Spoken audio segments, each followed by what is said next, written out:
deliver him time after time after time and after time. Is there anybody here that knows God delivers you time after time after time after time after time after time? And watch this, even the stuff you set up, even the stuff we did, he still showed up and delivered us. Watch this, because of his goodness and his mercy. Aren't you glad for God's goodness? Aren't you glad for God's mercy that has kept you even when you didn't want to be kept? More accurately, this psalm is connected to 2 Samuel chapter 22. David is literally singing a song to God. He's reflecting on how God delivered him out of the hands of his enemies and out of the hand of Saul.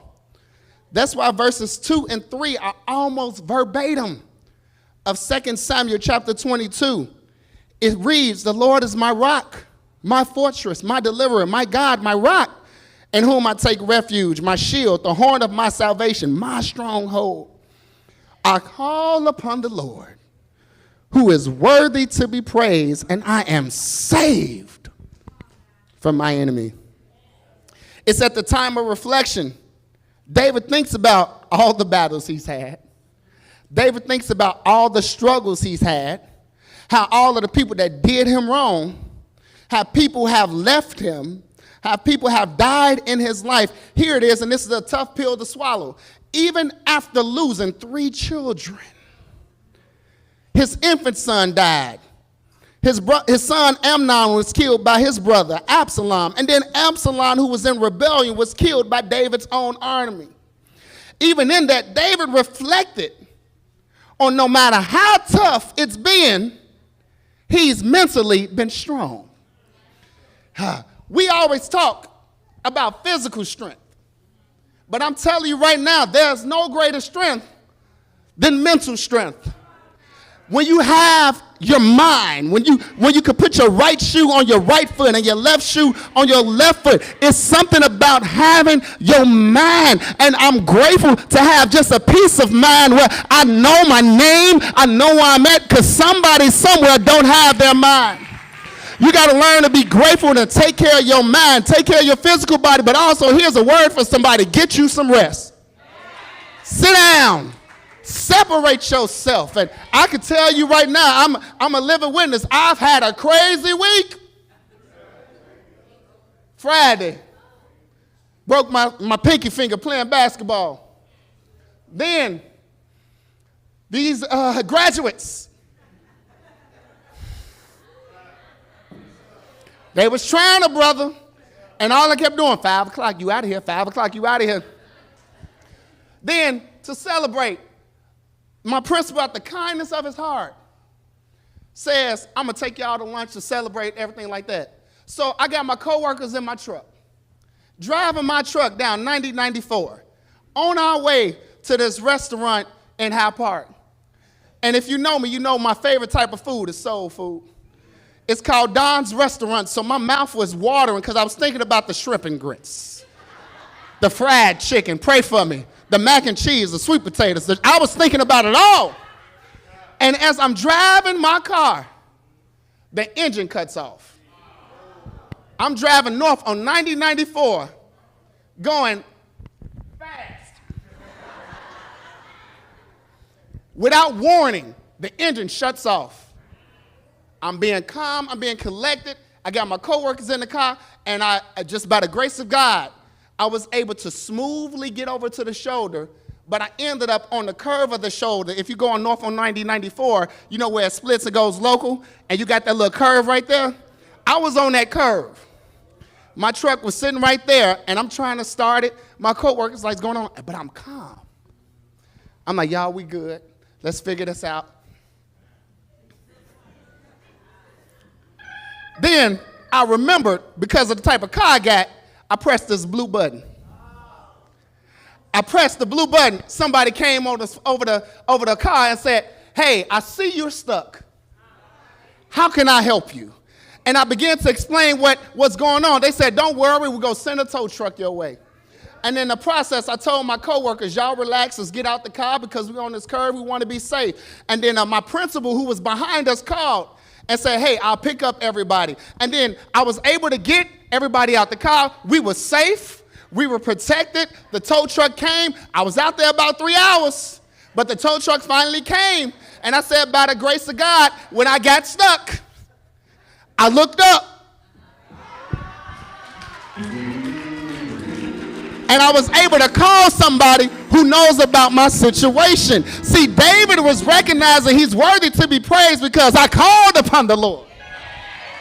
And I got an answer. And I want to let you know, everybody under the sound of my voice, if you ever get stuck, if you ever find yourself on the side of the road of life, just look up and call up and tell him what you want, because Jesus is on the main line. Tell him what you want. It's old school, but it's tight and it's right. He's on the main line. His line is never busy. He's always available. Open up your mouth and call on him when you're stuck. That wasn't in my notes, but let me get back to it. He's worthy to be praised. The Lord is worthy. For the first part in the text, because God has been consistent. God has been consistent. Verse 1, I'm just do these 3 verses, then we out of here. Verse 1 says it this way. I love you, Lord, my strength. I love you, O Lord, my strength. David makes a declaration of love for God, Yahweh, the Lord. And that word love is the word racham in the Hebrew, and it's in the imperfect tense, which speaks to continuation over and over and over again.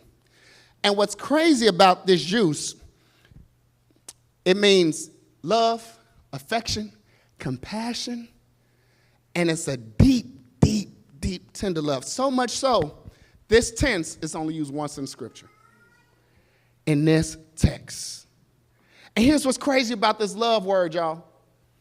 Racham in the Hebrew paints a picture of a mother taking care of their infant because of the love they have for the infant, such as Isaiah 49:15. And it speaks about how this mother, or it paints a picture of this mother, this parental picture taking care of the infant, because of the love they have. This text, or this context of this word love, is coming from a position of God speaking to his children. However, David uses it in this context, and it's only used once in Scripture. And I began to dive in, think, and I said, if this is about a mother's love, if you will, for its infant, it would really speak to God looking after his children. However, David uses it towards God. David uses this as a deep affection, deep compassion. And it's because a mother never will forsake their child. God will never forsake you. So when David uses this word, he's literally telling God, God, I will never forsake you. God, I will never walk away from you.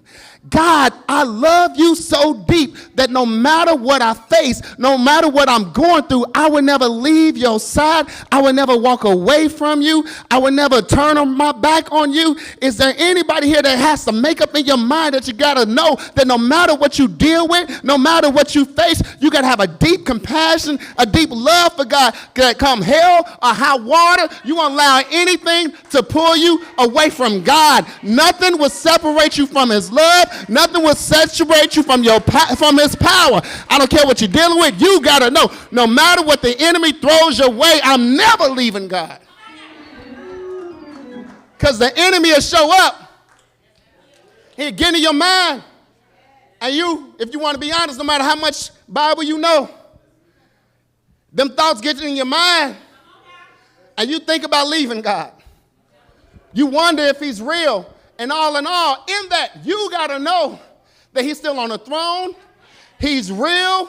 He's heard your prayer, and he's going to answer your prayer. Don't allow anything or anybody to snatch you away from his love. And why does David say this? Because he's been my strength. My strength. My strength. It also means help. In the context, David is grateful that times that the Lord had delivered him from Saul and all his enemies. But he's able to say he loves God because he's recognized God has been his help the entire time. He has been consistent over and over and over again. It literally speaks that no matter what David feels or no matter what he experienced, God consistently helps him. God consistently provides strength for him. Ultimately, doing this reflection, David says, I never stopped loving you because you're my help. You've been looking out for your boy. So I have to be consistent. I have to stay with you because you've been staying with me. Here it is. You've always been there for me. You've always held me down. You have always been an anchor. You've always kept me